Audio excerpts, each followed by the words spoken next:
The Lord be with you. I'm Deacon Keith Fournier, and our first reading is taken from the second book of Samuel. The king said to Joab and the senior army officers who were with him, "Now go through all the tribes of Israel from Dan to Beersheba and take a census of the people. I wish to know the size of the population." Joab gave the king the census results for the people. Israel had 800,000 fighting men who could wield a sword, and Judah 500,000. But afterwards, David's heart misgave him for having taken a census of the people. David then said to Yahweh, "I've committed a grave sin by doing this. But now, Yahweh, I beg you to forgive your servant for this fault, for I've acted very foolishly." When, however, David got up the next morning, the following message had come from Yahweh to the prophet Gad, David's seer. "Go and say to David, Yahweh says this, I offer you 3 things. Choose which one of them I am to inflict on you."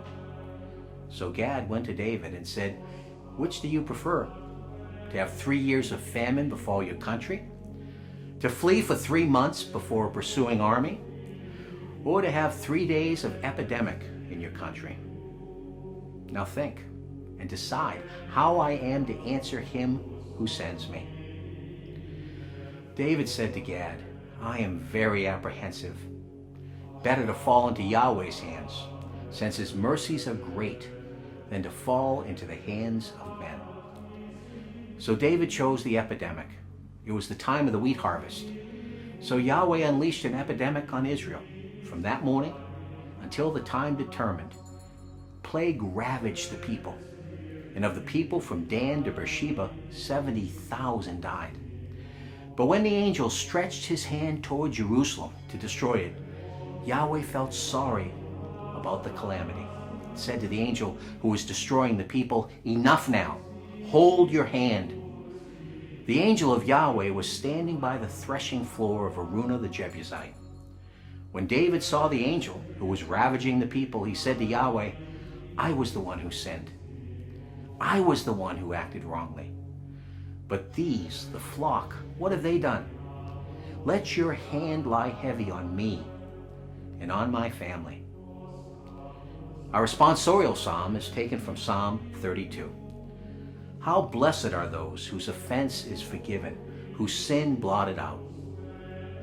How blessed are those to whom Yahweh imputes no guilt, whose spirit harbors no deceit.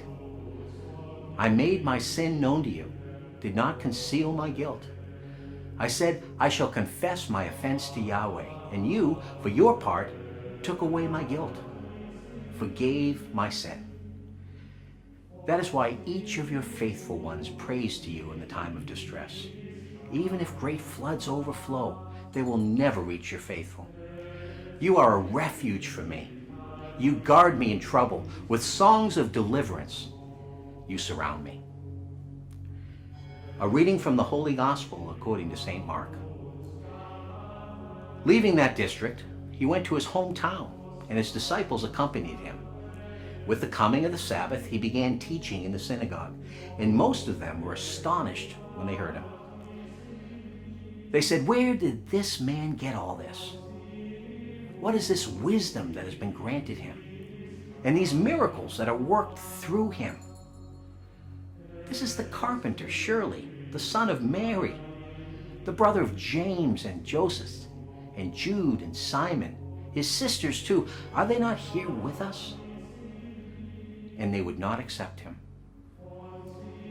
And Jesus said to them, "A prophet is despised only in his own country, among his own relations, and in his own house." And he could work no miracle there, except that he cured a few sick people by laying his hands on them. He was amazed at their lack of faith. He made a tour around the villages, teaching. The Gospel of the Lord.